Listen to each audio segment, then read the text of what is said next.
kita memberikan selamat kepada orang-orang yang mereka punya keyakinan bahwasanya Nabi Isa itu adalah anak Tuhan, maka seakan-akan kita memberikan kepada mereka ucapan selamat telah berbuat syirik kepada Allah. Semangat para generasi muda ini yang bergelora ini harus dibungkus dengan ilmu, dibangun di atas pondasi ilmu. Jadi dia inginkan perbaikan, justru dengan cara yang salah, akhirnya memunculkan kerusakan yang lebih besar dari itu. Ya benar, Allah Ta'ala Maha Pengampun. Namun jangan ini dijadikan argumentasi untuk kita berbuat kesalahan. Mereka menjaga Allah Ta'ala ketika mereka di masa muda, Allah jaga mereka ketika mereka sudah tua. Innahum fityatun amanu bi rabbihim wa zidnahum huda. Bismillah, assalamualaikum warahmatullahi wabarakatuh. Alhamdulillahi rabbil alamin. Hamdan katsiran thayyiban mubarakan fi kama yuhibbu rabbuna wa yarda. Asyhadu an la ilaha illallah wahdahu la syarikalah wa asyhadu anna Muhammadan abduhu wa rasuluh la nabiyya ba'da, amma ba'du. Pemirsa Solo TV dimanapun berada, alhamdulillah pada kesempatan kali ini kembali kita berjumpa di layar kaca pemirsa. Lama tidak jumpa kita dalam program Ngobrol Santai bareng Ustadz. Tapi pada kesempatan kali ini tentunya setelah sekian episode kita tidak membahas perkara-perkara yang lagi viral di zaman saat ini, kemudian hal-hal terupdate lainnya yang mungkin kita sebagai anak muda perlu untuk mengetahuinya. Ya, walaupun suasana yang pemirsa lihat sekarang kita berada di area-area pegunungan dan juga suasana camping yang tentunya ini adalah suasana yang dingin dan sejuk ya. Nah, namun di akhir-akhir ini tentunya kita akan memasuki istilahnya kata orang sekarang itu tahun-tahun politik dan tahun-tahun kontestasi politik yang lumayan panas nih pemirsa dimanapun berada. Yang tentunya kita sebagai seorang pemuda Islam tentu sangat perlu mengetahui sebenarnya Islam itu memandang politik itu gimana sih. Yang tentunya kita sebagai anak muda dalam hal ini tentu sudah banyak yang sudah berumur 17 tahun dan juga sudah bisa untuk mempergunakan haknya sebagai warga negara. Tentu kita sangat banyak mendengar bagaimana orang menyuarakan untuk ikut pemilu dan segala macam. Nah, hal itu insya Allah akan kita bahas pada kesempatan kali ini bersama guru kita Buya Muhammad Al-Fisham LCMA hafizahullah ta'ala. Assalamualaikum ya. Waalaikumsalam. Masya Allah, gimana kabarnya? Ahlan wa sahlan. Kok ini terasa dingin ya? Ini terasa dingin dikit Bu ya. Maaf sedikit ada dingin nih. Ada dingin Bu ya. Namun ini pembahasan kita agak-agak panas nih Bu ya. Oh iya. Klop lah. Klub. Pembahasannya agak panas di tempatnya suasana, dingin. Jadi lebih sejuk ya Bu ya, ya untuk membahas sejuk, sedikit. Nah nih Bu ya, sebagaimana yang Nas sampaikan di awal tadi nih Bu ya, bahwasanya di akhir-akhir tahun atau di awal tahun nih Bu ya, di tahun 2024 kali ini tentu kita sudah mengetahui bersama sebagai warga Indonesia ada yang namanya kontestasi politik nih Bu ya, sekali 5 tahun tentu ini Bu ya. Ini tentu menjadi hal menarik untuk kita bahas ketika ini dikaitkan dengan bagaimana sih sebenarnya syariat kita memandang hal ini nih Bu ya. Nah tentu ini adalah ranah politik gitu Bu ya. Yang terkadang kata orang ini bisa menjadi pisau bermata dua gitu. Bisa menjadi wasilah untuk kebaikan atau Allah musta'an wasilah untuk keburukan gitu Bu ya. Mudah-mudahan tidak terjadi gitu Bu ya.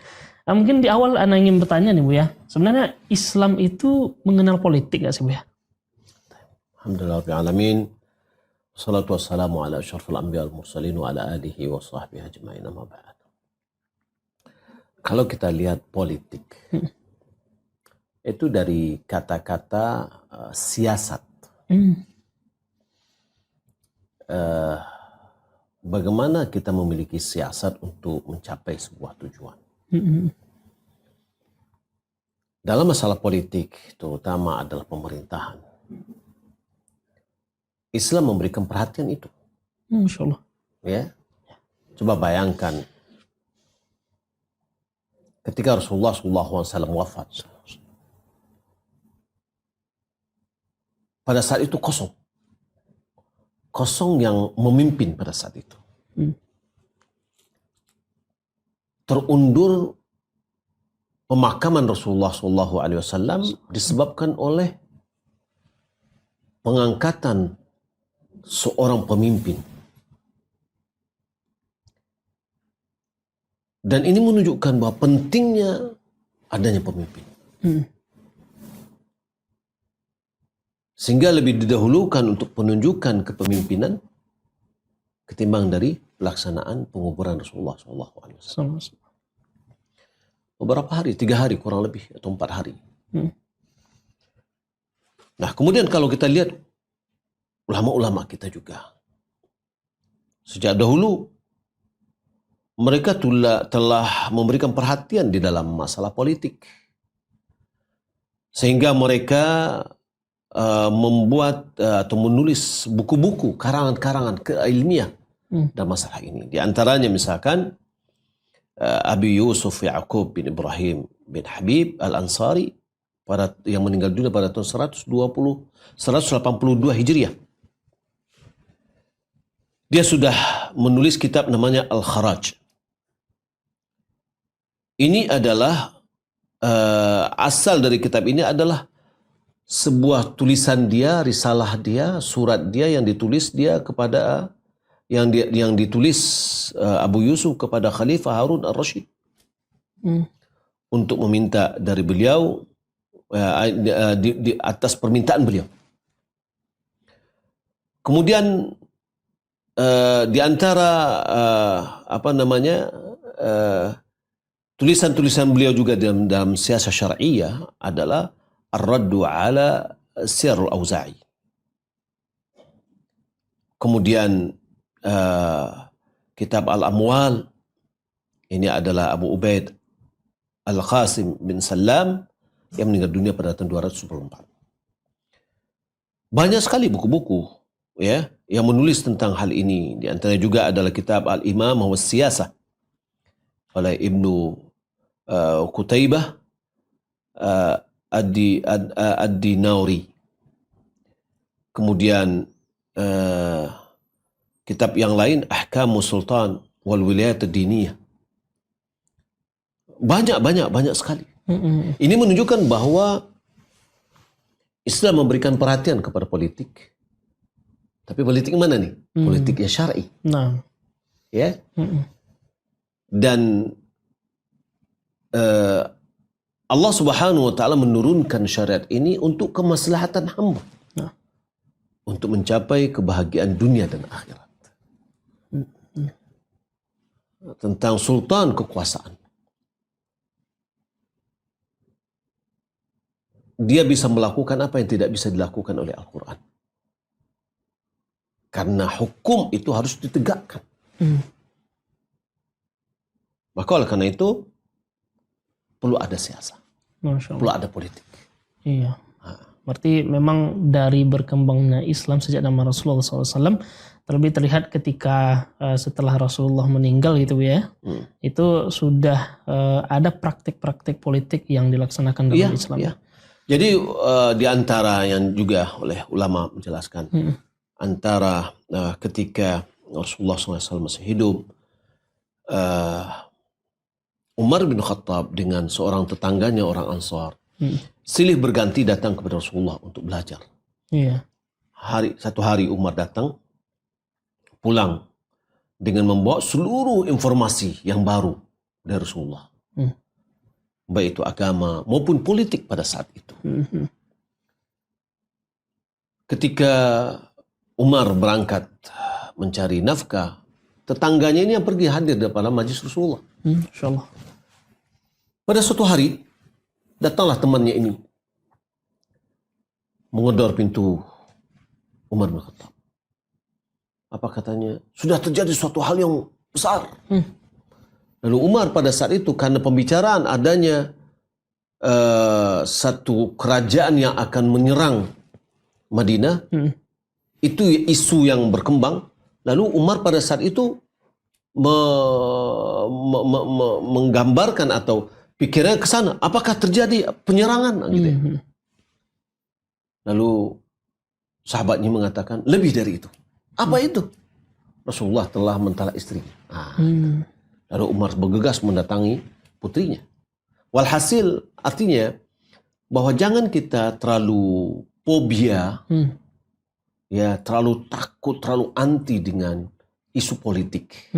Dan jangan pula kita terlalu berlebihan dan masuk ke dalam hal itu.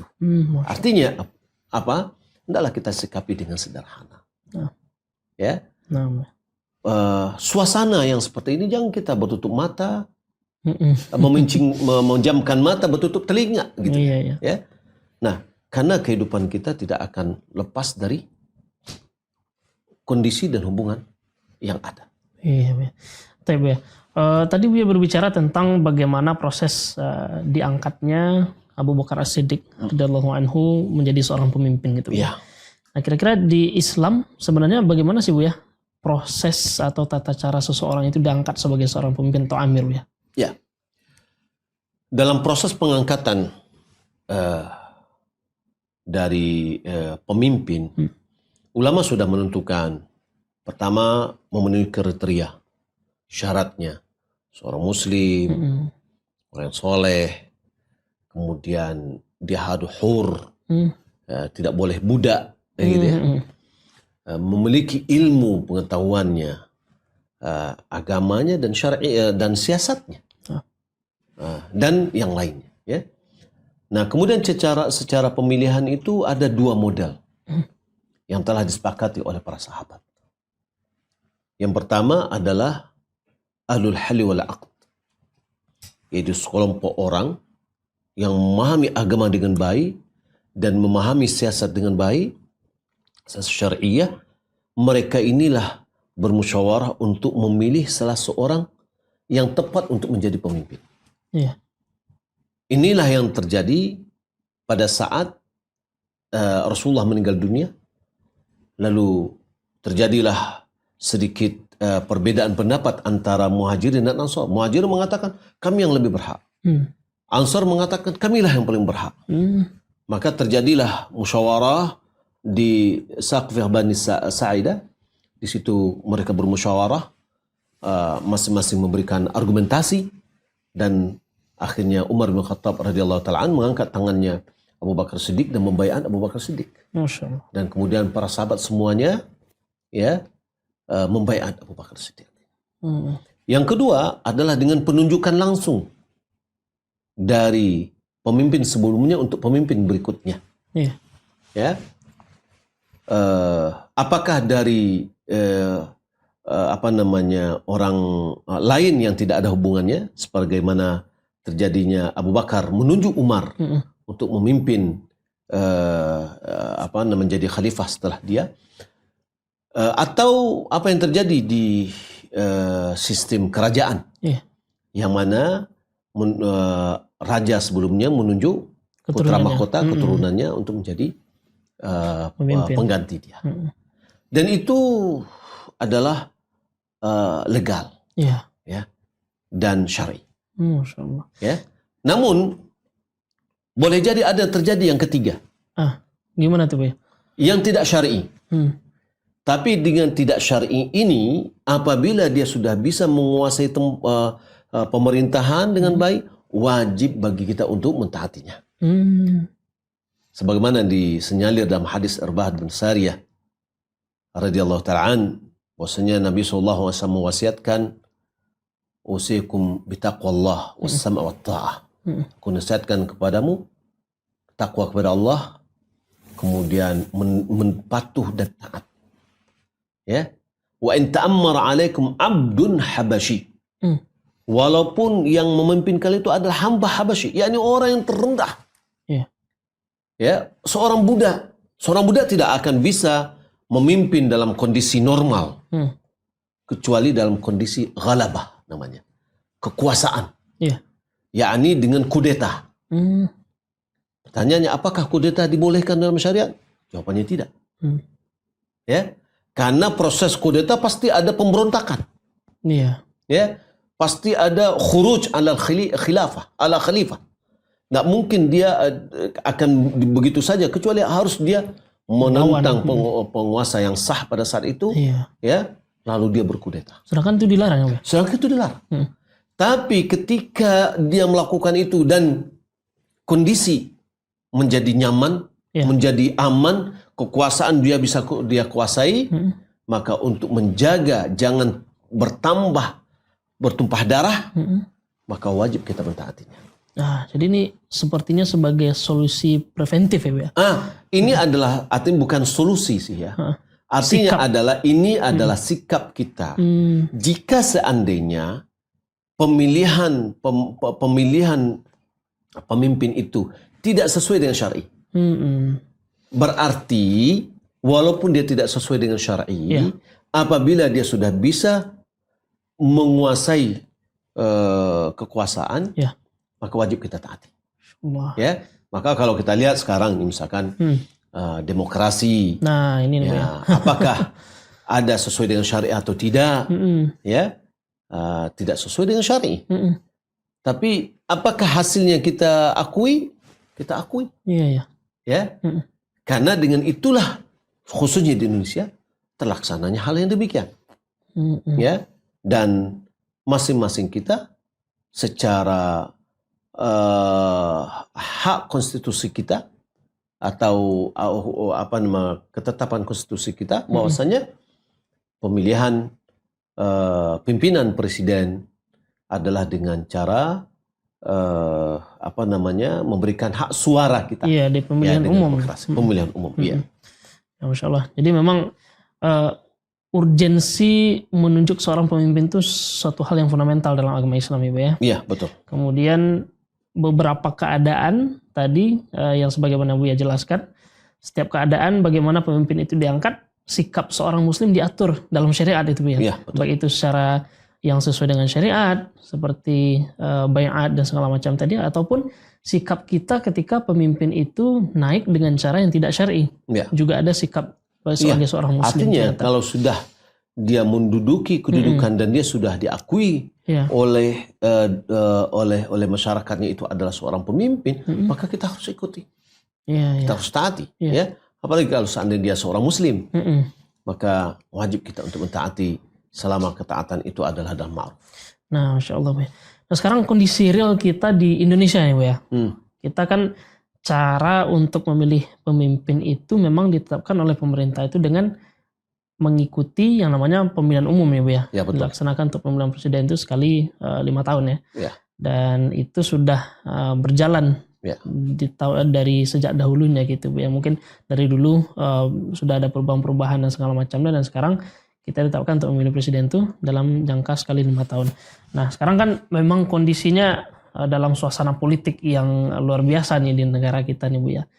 Nah sikap kita sebagai seorang muslim yang secara konstitusional kita sudah berhak untuk memilih ini gimana sebenarnya nih Bu ya? Melihat kondisi seperti ini. Iya, barakallahu fikum. Yang pertama kita sebagai seorang muslim, sekaligus kita ada sebagai warga negara. Kita diajarkan untuk taat kepada pemimpin, taat kepada aturan-aturan pemerintah. Ya. Kemudian kita juga perlu melihat pertimbangan-pertimbangan kemaslahatan bahwa apabila kita tidak mengambil atau mempergunakan hak suara kita, mungkin boleh jadi tidak memberikan dampak yang baik. Taruhlah misalkan, pengaruhnya suara saya aja 1 kok, tidak berpengaruh dengan jumlah suara yang banyak. Kita katakan, jika masing-masing yang sudah mengaji ini mengambil sikap yang sama, mungkin jutaan suara akan hilang. Namun kalau seandainya masing-masing kita punya kepedulian, memberikan suaranya dan berikan suaranya kepada yang dia pandang adalah yang tepat, maka kepeduliannya itu akan memberikan pengaruh. Dia tidak hanya sebagai penonton, tapi juga akan bisa memberikan nilai-nilai positif dalam hal ini. Nah ini dari satu sisi kita menjalankan perintah konstitusi kita, kita menjalankan hak kita sebagai warga negara, kemudian mentaati aturan yang ada.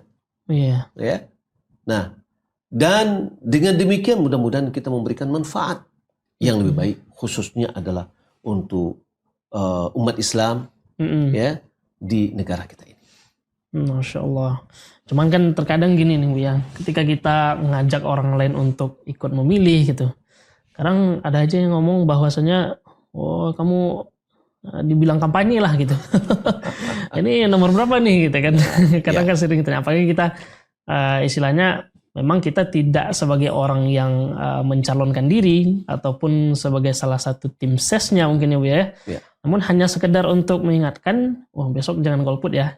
Ya. Tanggal 14 April. Jadi gini, gitu. jangan kita juga fobia dengan kata kampanye. Iya. Ya.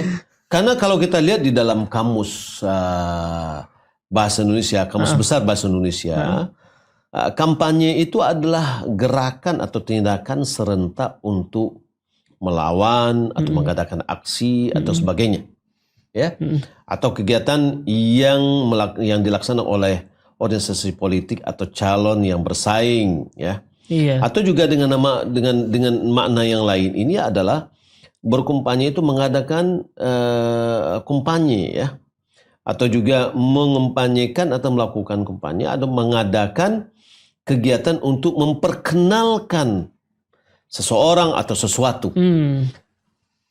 Kalau bahasa lainnya adalah marketing deh. Iya. Menginformasikan, mengajak, memperkenalkan, mengajak orang. Ya. Tidak hanya tidak mesti ketika kita menyampaikan kampanye itu kita ikut sebagaimana yang Habib katakan, kita ikut kepada salah satu paslon misalkan, atau kepada seorang misalkan, ya. Bukan, kita sekarang ini ikut mengkampanyekan seruan dari pemerintah dan juga seruan dari MUI, bagaimana kaum muslimin ini jangan golput. Ya, iya, kampanye kita. Mau kampanye apa? Mau kampanye, ayo kita bersama-sama ikut di dalam memberikan hak suara kita. Ya, jangan biarkan hak suara kita hilang. Ya, agar dengan kita menggunakan hak suara kita ini memberikan pengaruh yang lebih baik. Masya Allah. Ya. Jadi soal pilihan masing-masing. Soal pilihan masing-masing. Kita diberikan oleh Allah Subhanahu Wa Taala akal, penglihatan, pendengaran, ya. Kita diberikan hati oleh Allah Subhanahu Wa Taala untuk kita bisa berpikir, menganalisa, merasa siapa yang sepantasnya kita jadikan atau yang kita pilih, baik itu calon presidennya atau calon legislatifnya, ya, di DPR, di DPRD tingkat 1, di DPRD tingkat 2. Karena mereka yang kita pilih itu adalah sebagai perwakilan kita di sana. Nah, tentu yang kita harapkan adalah bisa membawa nilai-nilai suara dari kita dan kaum muslimin. Terutama juga adalah kampung kita, kota kita, desa kita atau provinsi kita. Nah, Bu ya. Kalau kita lihat ya Bu ya, dalam proses kampanye yang Bu ya katakan tadi itu, di satu sisi kita memang menyerukan bahwasanya jangan golput gitu Bu ya. Di satu sisi tentu kita sebagai warga negara biasa itu pasti melihat atau menerima kampanye dari calon-calon yang akan naik nih gitu Bu ya. Tentu sebagaimana aturan yang diatur oleh pemerintah kita, ada aturan mainnya gitu Bu ya. Yang harus dilaksanakan oleh pasangan calon yang akan naik tersebut Bu ya. Nah, mungkin sedikit nih Bu ya, bagaimana nasihat untuk anak muda dan kaum muslimin dalam menyikapi tahun politik sekarang Bu ya. Mungkin sekarang kan ada istilahnya money politik, kemudian ada iming-imingan dan segala macamnya gitu yang mungkin tidak sesuai dengan aturan yang diatur dalam negara kita nih, ya. Iya, yang pertama tentu kita ikut dengan aturan. Kemudian peran kita sebagai pemuda, peran kita sebagai rakyat, ya, hendaklah kita berpikir dengan jernih. Jangan gara-gara sesaat, kenikmatan sesaat misalkan ya, akan menyebabkan kita bersusah payah 5 tahun yang akan datang. maka pergunakan akal pikiran kita, rasio kita, ya, untuk menentukan siapa yang akan kita jadikan sebagai pimpinan bagi kita untuk masa depannya. Nah, maka dalam hal ini kita mengajak, ya, pemirsa, ada beberapa catatan yang ada, ya, dalam merekomendasi sikap menghadapi pemilihan umum, baik itu pilpres atau pilkada atau pileg. Yang pertama adalah demokrasi adalah sistem yang tidak sesuai dengan syariat Islam. Namun karena menjadi sistem yang berlaku di negeri ini sehingga tidak dapat dihindari oleh umat Islam saat ini. Itulah yang ada. Ya. Yang kedua, dalam Islam memilih pemimpin muslim adalah suatu kewajiban berdasarkan ijma' kaum muslimin. Karena kemaslahatan agama dan umat tidak tegak secara utuh kecuali dengan peran para pemimpin. Yang ketiga, para ulama telah menegaskan bahwa mengangkat pemimpin adalah kewajiban. Dan satu-satunya cara yang konstitusional dalam memilih pemimpin di NKRI ini adalah dengan cara pemilu. Ya. Maka jumhur ulama membolehkan, bahkan menganjurkan seluruh umat Islam untuk menggunakan hak suara, yakni tidak boleh golput.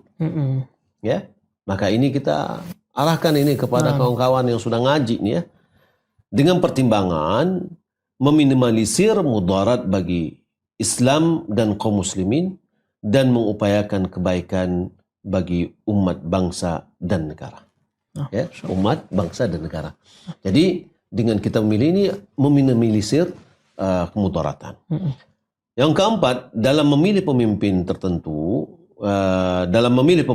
tentunya tidak ada yang sempurna. Ya, benar-benar bersih, beriman dan bertakwa. Setiap calon pemimpin pasti memiliki kekurangan. Karena itu dianjurkan untuk memilih yang paling baik menurut Islam dari calon yang ada. Jadi kacamata kita itu kacamata Islam. Ya. Kemudian yang kelima, pilihlah pemimpin yang muslim, memiliki rekam jejak yang baik berdasarkan fakta dan data, paling dekat dengan ulama dan umat Islam, dan paling ringan mudaratnya bagi Islam dan kaum muslimin. Nah, penjelasan ini juga berlaku pada pemilihan pemimpin di level daerah, pilgub atau pilbub atau pilwalkot, ya, pemilihan wali kota, serta anggota legislatif DPR atau DPRD tingkat 1 atau tingkat 2. Kemudian ajak keluarga dan orang-orang di sekitar kita untuk menggunakan hak suara untuk memilih calon yang paling ringan mudaratnya dan diharapkan paling banyak membawa kebaikan bagi umat Islam. Rekomendasi yang perlu, ya, karena juga ulama-ulama kalau kita lihat merekomendasi dalam hal ini, ya, karena beginilah caranya kita untuk bisa memberikan yang lebih baik. Ya, pilih orang-orang yang sudah kita kenal, yang dia memiliki rekam jejak, dia memperhatikan agama Islam. Dia memperhatikan kalau misalkan kajian, dia memperhatikan kajian, mendatang kajian, ya. Tentu ketika dia bergerak berdasarkan nilai-nilai Islam, itulah yang akan memberikan pengaruh ketika bermusyawarah dalam menentukan aturan-aturan, peraturan-peraturan, perundang-undangan dan yang lainnya. Iya.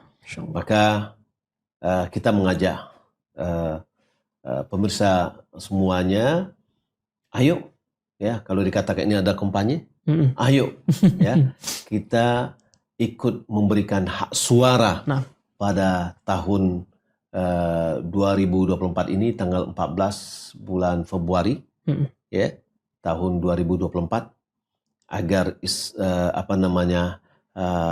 negara kita menjadi negara yang lebih maju, dan mudah-mudahan Allah Subhanahu wa taala berikan pemimpin yang lebih baik untuk Indonesia yang lebih baik dan lebih maju ke depan, dan kita juga ingin bagaimana negara kita aman, makmur, kemudian dakwah Islam semakin bersebar, kajian semakin mudah bagi kita untuk menyebarkannya, bagaimana konflik-konflik antar umat tidak ada, ya, sehingga betul-betul kita bisa menjalankan agama ini dengan baik. Ya. Nah, ini harapan kita, dan mudah-mudahan dengan kita memilih paslon yang ada, satu di antara yang tiga ini, ya, kita bisa menentukan pilihan kita dengan melihat rekam jejak masing-masing, ya. Mudah-mudahan Allah Subhanahu wa taala berikan yang terbaik. Amin ya rabbal alamin. Jangan lupa doa, ya. Sebagaimana Imam Ahmad mengatakan, kalau seandainya saya memiliki doa yang mustajab, pasti saya telah berikan kepada pemimpin. Masya Allah. Ya, karena kemaslahatan pemimpin adalah kemaslahatan untuk rakyatnya. Tapi kemaslahatan satu orang rakyat tidak akan mungkin menjadikan kemaslahatan untuk rakyat yang lain.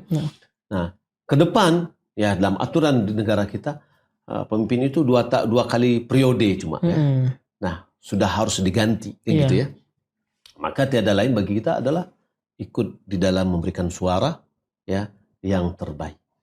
Masya Allah. Warakallahu fikum ya. Allah ibarik fikum. Atas nasihat yang telah diberikan, dan tentunya pemirsa dimanapun berada, nasihat yang telah disampaikan oleh guru kita pada kesempatan kali ini mudah-mudahan dapat kita cermati, dan juga jangan sia-siakan suara kita di bulan Februari nanti.